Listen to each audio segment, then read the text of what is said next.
أعوذ بالله من الشيطان الرجيم.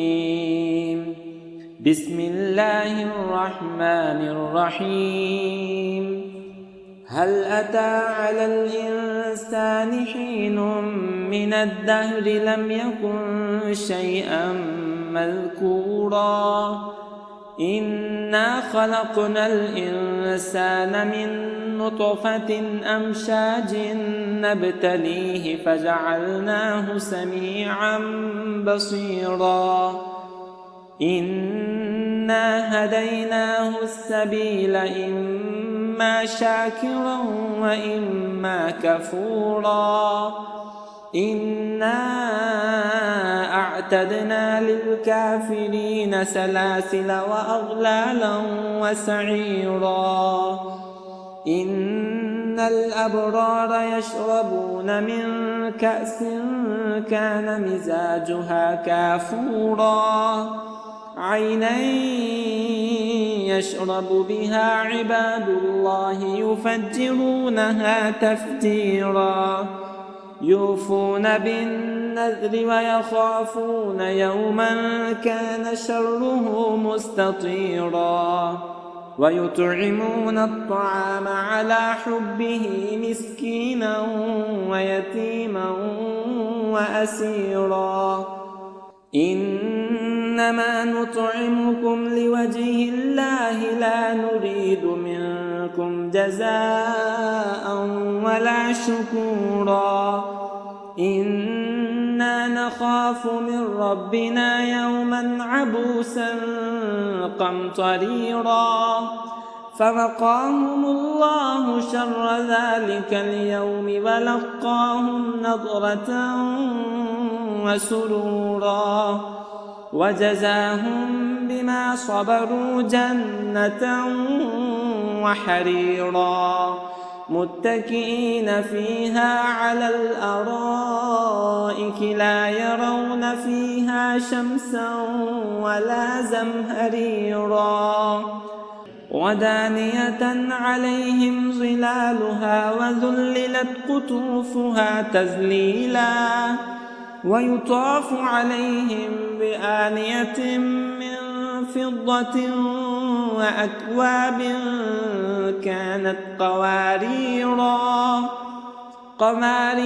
من فضة قدروها تقديرا ويسقون فيها كأسا كان مزاجها زنجبيلا عينا فيها تسمى سلسبيلا ويطوف عليهم ولدان مخلدون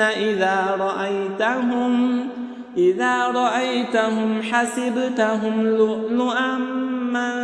منثورا وإذا رأيت ثم رأيت نعيما وملكا كبيرا عاليهم ثياب سندس خضر واستبرق وحلوا أساور من فضة وسقاهم ربهم شرابا طهورا إن هذا كان لكم جزاء